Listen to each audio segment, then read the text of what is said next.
Good morning, everyone, and thank you very much for joining us. I'm here with Osman Solmaz to talk about his book, Fictional Linguistic Landscapes, Merging Fan Practices and Linguistic Landscapes for Language Classrooms. My name is Anna Roderick, and I'm Editorial Director of Multilingual Matters. And it was my pleasure to work with Osman on the book. We were just saying we've been emailing each other for 3 years, but this is the first time we've actually spoken to each other. So this is a treat for me, as well as hopefully for all of you. So I'm just going to introduce Osman and the book, and then he's going to talk about the book for a few minutes, and then I have some questions to ask him. And then I'm sure you will all have lots and lots of questions. So if you can type them into the chat box, or my colleagues will feed them to me. So I'll make sure to leave plenty of time for that at the end of the session. One thing to make you aware of is that we have a discount code to go with this event. So if you'd like to order the book on our website, you can use the code Landscape40, and that will get you a 40% discount on our website. So, Osman Solmaz is an associate professor of English language teaching at Dicle University in Turkey, and he holds a PhD in second language acquisition and teaching from the University of Arizona in the US. Earlier this year, he was very excitingly the recipient of the 2025 TESOL Teacher of the Year Award, and his research explores language teacher education, linguistic landscapes, and the integration of digital technologies and fan practices into second language teaching and learning. And I should say, to embarrass him at the start of his presentation, that this book, I think I've been reading peer reviews of manuscripts for nearly 25 years. And I think these were the two most enthusiastic peer reviews of a manuscript I've ever received. So I think that tells you something about the book. So over to you, Osman. Well, thank you for the introduction, Anna. And I would like to take this opportunity to thank you and your team.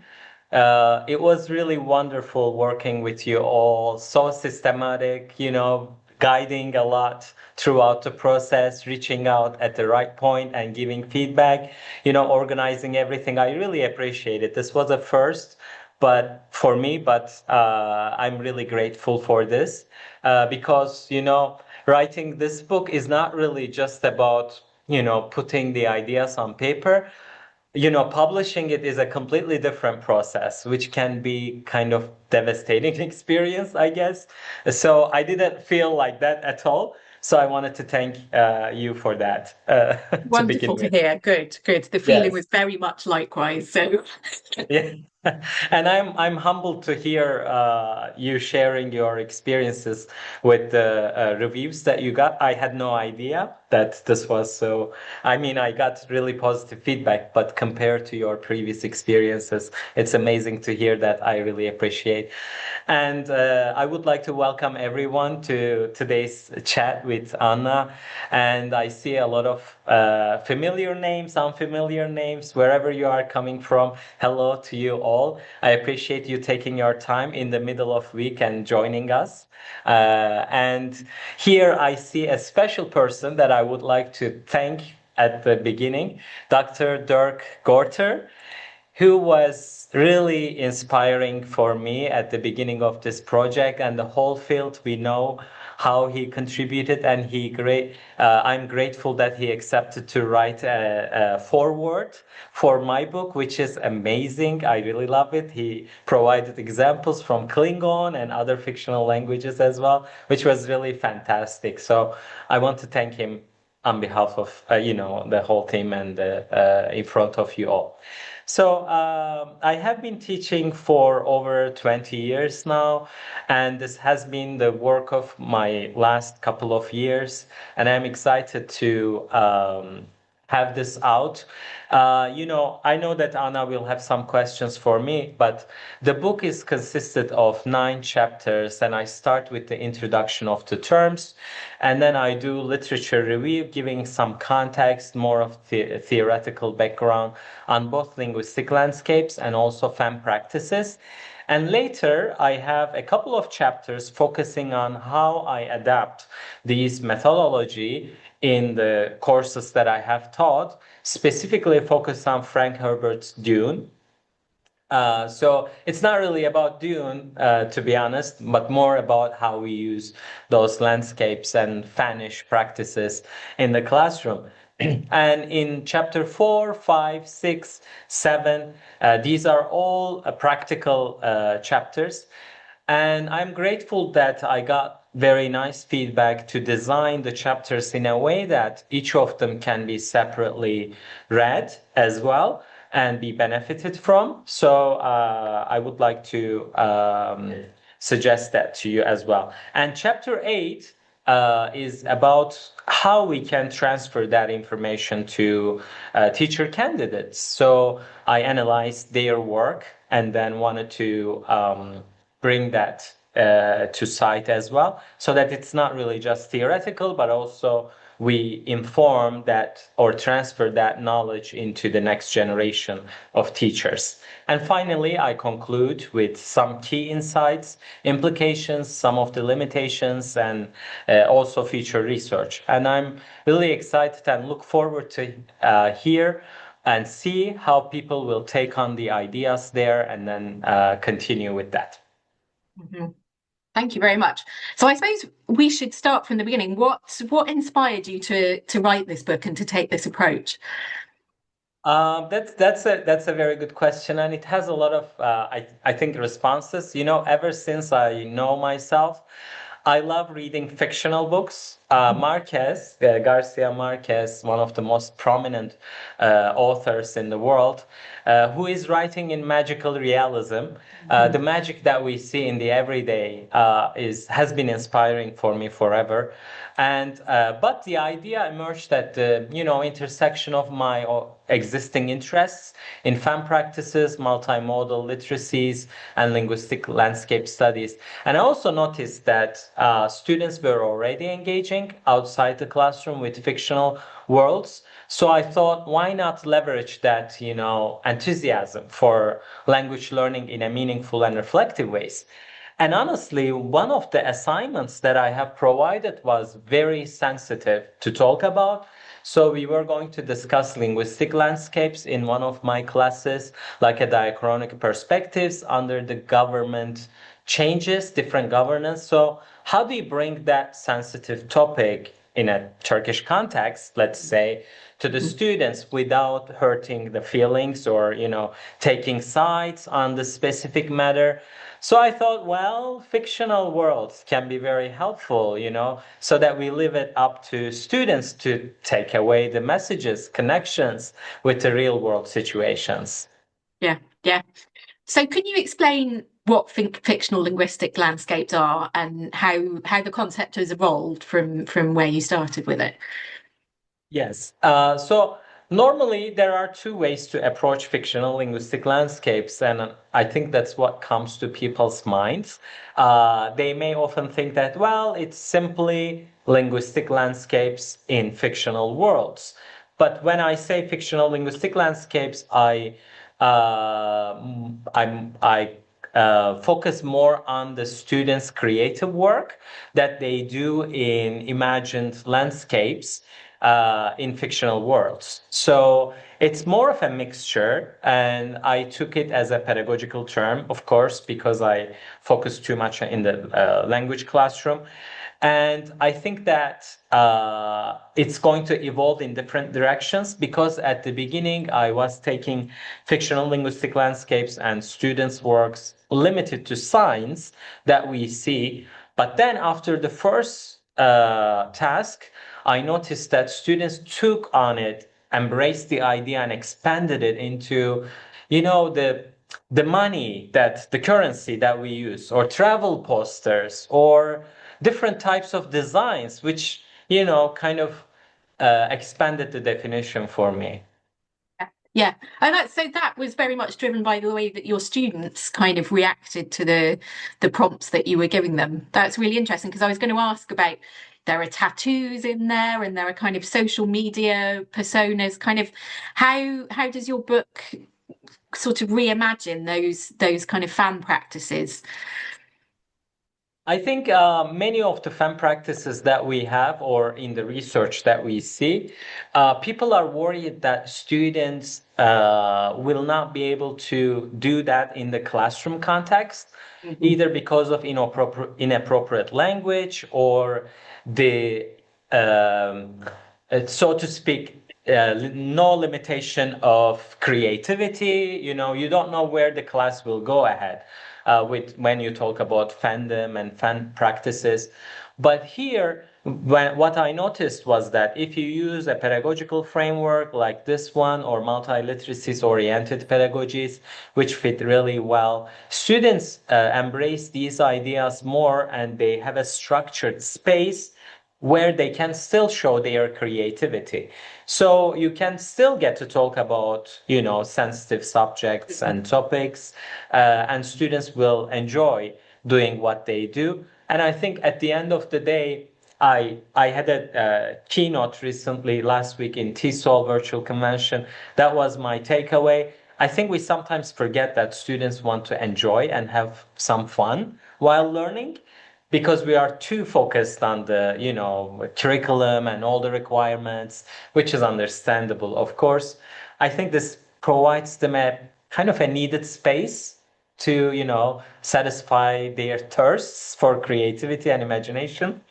Yeah, yeah. I mean, I think that really comes across in the book is how much your students clearly enjoyed what they were doing and Yeah, found it yeah. incredibly kind of stimulating and freeing almost, I think. So, I mean, that might be part of the answer to my next question, but what was the gap that you were hoping to fill in kind of language pedagogy with this approach?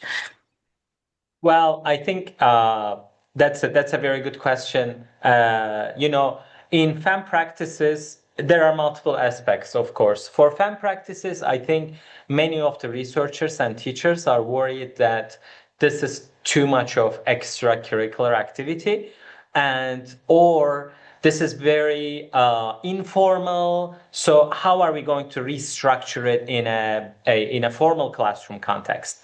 I think that's one of the concerns. And in linguistic landscapes, we have a similar situation. You know, I'm sure that folks who are working in the pedagogical linguistic landscapes will agree that most of the studies are actually taking students out. It's almost always outside the classroom. But how are we going to bring linguistic landscapes into the classroom and work on it as well? Because we can't really say all the students to go out and explore.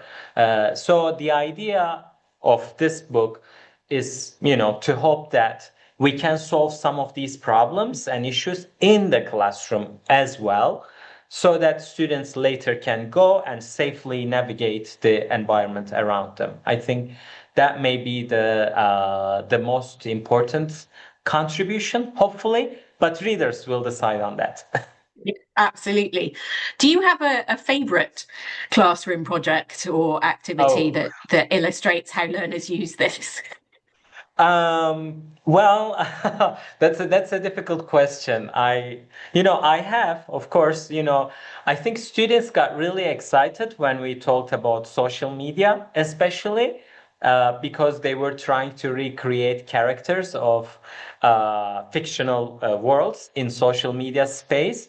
But then I was expecting them to, I mean, I will be honest, I was expecting them to just, you know, form an account or a profile page.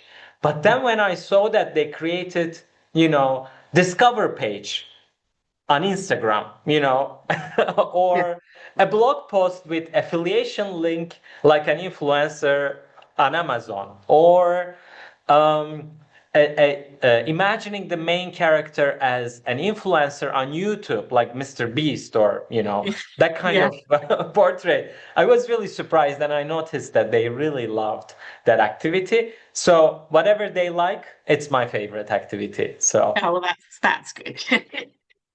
And on the other side of the kind of equation, how do you think that this book contributes to scholarship on linguistic landscapes in education more generally? I think it will. That's a very good question, and I think I should let my colleagues decide on that, and time will tell Yeah. to what extent. But from what I understand from the reviewers' feedback and the people that I talk to, we are at a point, at an intersection where we need to continue expanding and finding ways to bring linguistic landscapes back into the classroom because the field by now evolved a lot, but we need kind of fresher perspectives on that.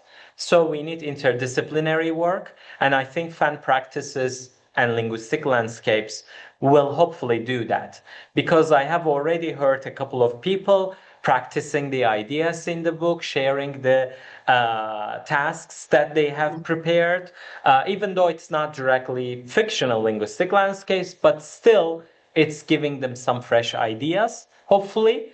But I'm also criticizing that we need to be grounded when we do tasks like this, which is another part of the idea that I talk in my book. So it's not really just let's have fun and do it, but be careful about it. So you emphasize multimodality and identity.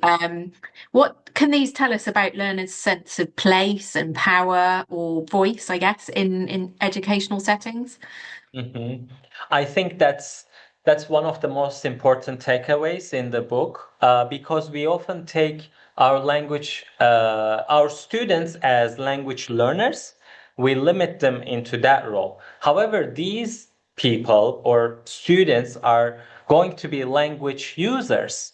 And language users often are those who have to be more aware of what they see around them, develop an agency and question what is there and why. And who decides on those signs, or who is behind the choices that are made in terms of color, in terms of shapes, in terms of which language is written on top, which one is bottom, which one is bigger fonts, which one is smaller. So I think multimodality brings that attention to the students' radar.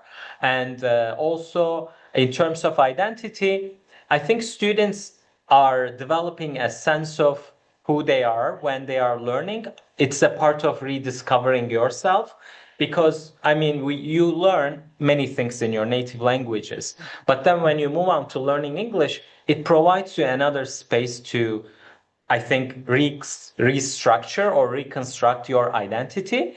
So the tasks like this provide, I think, a great opportunity because, for example, when you ask them to create a tattoo for a character, they really have to think about the character, the experiences that they had. That's where and when I think that students will create connection and think about themselves, what would they do? Not necessarily they will do, of course, but at least to bridge that connection, I think that's very important.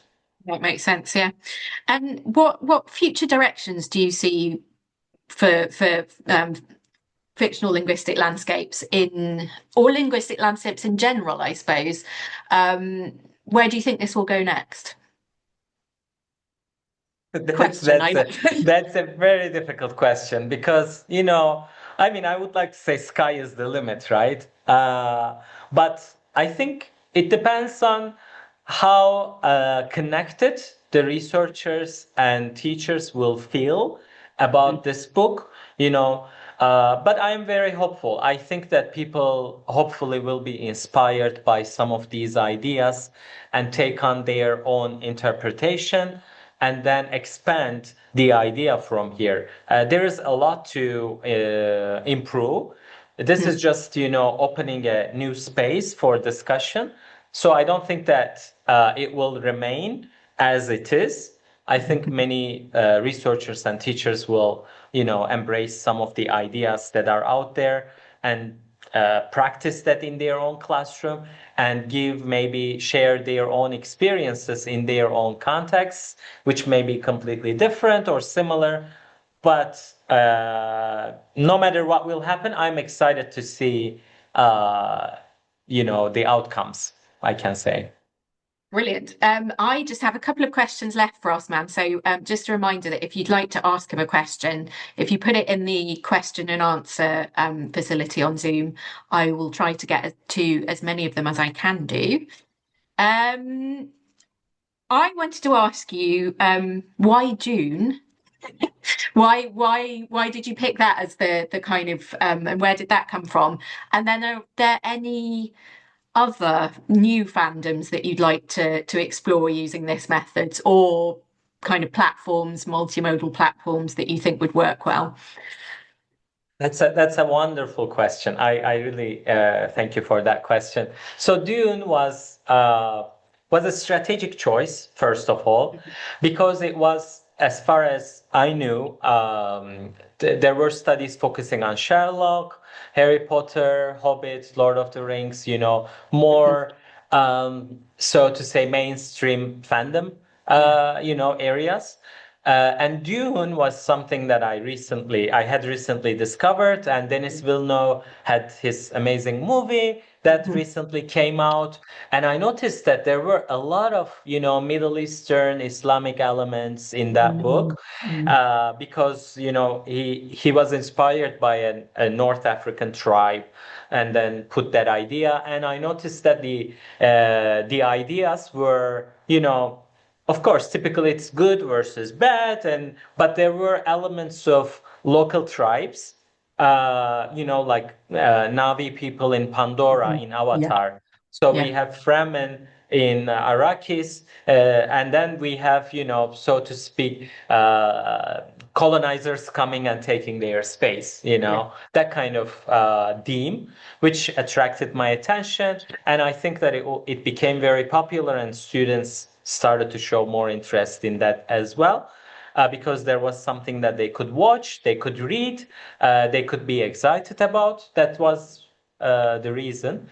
What I would explore further, I think it depends. You really need to catch the the developments and recent popular fandoms, but we Mhm. also have to, we shouldn't forget about the classics, but with a reinterpretation, so maybe Frankenstein, I think it's an amazing Mhm. work by Mary Shelley, and we have a new adaptation coming out, Yeah. which, talks about human nature, and I think that will be very interesting to try in the classroom. Yes, yes, yes. And how do you keep up with, because I mean I have teenage children and I can't keep up with what they're what they're interested and where they get these these cultural references from. Do you ask your students? Like how do you find these things out? Yes, that's one of the things that all the teachers and researchers have to be careful about. I unfortunately didn't ask students for Dune, because we were both discovering and learning. But I had one of my master's students who did a thesis on fictional linguistic landscapes, Okay. which we will publish hopefully soon. She asked, I suggested her to make a survey and give them a couple of fandom and open-ended questions, and then students shared their responses. That's how she ended up deciding on a specific fandom. So Okay. that's one way to go with, I Yeah. would say. Yeah. Yeah. And you just to finish, really, you mentioned a couple of kind of key takeaways from the book, but I just wanted you to kind of sum up what you hope Mhm. people, the key message that people might take from this book. Yes, of course. I had a couple of key insights that I wanted to summarize, at the end of the chapter. And I think it kind of summarized what years of work, of course. So I think that fictional linguistic landscapes have the potential to support students' language development because we are engaging them in immersive experiences where where we have to integrate multiple language skills. Mhm. Also, we can empower them, through creativity, agency, collaboration. and foster critical engagement with power, sociocultural dynamics, ideology. These elements are out there, and I think it has the potential to promote multiliteracies because we integrate not just digital practices, but also cultural and intertextual practices, which are really meaningful. And student and teachers can naturally they will embrace culturally responsive multimodal pedagogy when they adapt this methodology. However, we need to be really careful with potential challenges with this. But I think that if we have targeted strategies, as I mentioned in the book, we can overcome them. So it doesn't come without any challenges, of course, but there are some strategies to overcome them too. Wonderful. Thank you very much. And just a reminder that if you want to buy the book on our website, you can use the code landscape for 40, sorry, it will get you 40% off on our website. So I think we can move to audience questions now. So I have a question from Amos Paran. Hello, Amos. Who says, thank you for a really energizing talk. You said you worked with Frank Herbert's Dune. Could you maybe talk a bit about the way in which the fan practices you used with your classes deepened their engagement or deepened their understanding of Dune? Yes, thank you for the question, Amos. That's a good question, and I think many students were not necessarily aware of the complexities of Dune. And I think I wouldn't really like to say that it's just limited to Dune. I think they got to learn more about the complexities of watching a movie or reading a book and seeing the character evolvement, narrative lines that are explored by the author. So from a literary perspective, I think they got to understand it better, especially the character development and some of the elements that are used, flashbacks or the role of gender, which was very interesting, by the way, because in the movie they switched the gender of one of the characters. So we had a lot of discussion about that, what was different in 1965 when Herbert wrote this book. But why did they switch the role? Because Dune is sometimes considered very male-oriented, storyline, Yeah. where the role of women is diminished. So that was an eye-opening experience for them in that regard too. Oh, good, yeah. So they're learning about an awful lot more than the language they're learning. It's these kind of lessons are merging into kind of literature and yeah, that's really interesting. So there's a follow-up question. Many of us here are probably aware of fan practices mainly in English or in teaching EFL or ELT. Do you have any idea whether these ideas are used in the teaching of other foreign languages, so Spanish as a foreign language or French as a foreign language? To my knowledge, I think it's a very limited area of research. I think there are a couple of colleagues working on that, but they are probably publishing in their own native languages. So I think it's definitely an area to emerge. For example, for Turkish as a foreign language, I have a colleague here with me who we are constantly talking about how we can bring those ideas in teaching Turkish as a foreign language. In my book, I realized that it was very English centric. And one of the reviewers actually recommended that I provide suggestions for other languages and be more inclusive. So I added a lot of examples for other languages as well, for foreign languages. So if you are interested in taking this opportunity to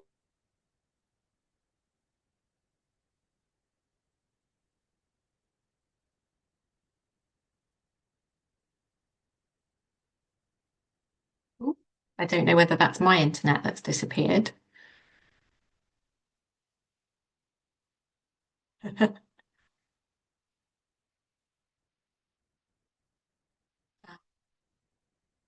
Okay, I think Osman's internet has frozen up. I think it's difficult to tell whether it's mine or Osman's, but I think it's Osman's. We'll just wait to see if he manages to come back. Um, I'm presuming he's frozen for everyone else and it's not just me. Uh, I think he's disappeared.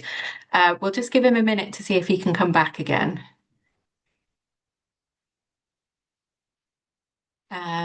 We've still got time for a few more questions when he does get his internet to work. So just a reminder to chat, put them in the question and answer. Um, Here he is. Hello. I'm sorry, I got disconnected. Sorry for the That's all right. I interruption. had a panic when I couldn't tell if it was me or you. Can you repeat the last question if you had asked? So I think we were just talking about using the fan practices in teaching and of other languages as foreign Yeah. languages. So I think you'd kind of answered that question, I think. Mhm. Okay, so I've got another question. If someone wants to get involved in a fictional linguistic landscape or wants to be a related writer, what would you suggest as a first step? Oh, that's a difficult question. I Yeah, think is it from the students' perspectives? If the question, like I s- don't like know. I guess that's what they mean, as far as Yeah, I understand. yeah. If that's the case, I think fictional linguistic landscapes, it provides a lot of opportunities for students to explore their creative writing side. I would suggest doing a lot of fan fiction practices and activities in the classroom. Even though at the students sometimes find it difficult to create new ideas or build on their own writing practices, they find it a bit challenging. But still, I would suggest reading the actual material, and as a teacher, we provide them feedback, because when you employ the model that I mentioned, you really have to discuss the book or the movie before getting into the actual activities. So naturally, I think they will explore further.